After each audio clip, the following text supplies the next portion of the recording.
On peut l'affirmer sans détour, la corruption et l'escroquerie sont devenus un mode de vie au Togo. La corruption s'est d'abord imposée et désormais plusieurs formes d'escroquerie se sont ajoutées. Y a-t-il un seul secteur de la vie dans ce pays qui échappe à la corruption? Non. Administration publique, entreprises privées, justice, police, armée, sport, santé, éducation, transport, services décentralisés, et même les églises, les mosquées. Les couvents sont concernés. Là où se trouve un intérêt, il y a toujours la corruption, une obligation de donner des dessous de table, des pots de vin, apostrophe la bière apostrophe le carburant ou apostrophe déposer une pierre apostrophe sur un dossier avant d'attendre un bon résultat.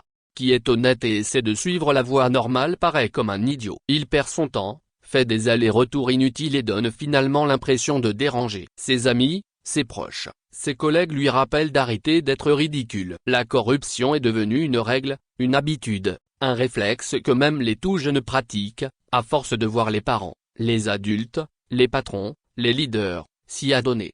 On évalue désormais le niveau d'intelligence sur la base de la capacité à corrompre et à être corrompu sans laisser de traces. Les incorruptibles et ceux qui refusent de corrompre sont considérés comme bêtes, naïfs, et sans ambition. Les valeurs de la droiture, de la vérité, du mérite sont dépassées. L'exemple est souvent donné par les responsables à tous les niveaux de décision dans le pays. Celui qui a des ambitions ou qui veut être au moins sûr de ramener du pain à la maison pour sa famille, celui-là doit avoir compris que la corruption fait partie des conditions à remplir.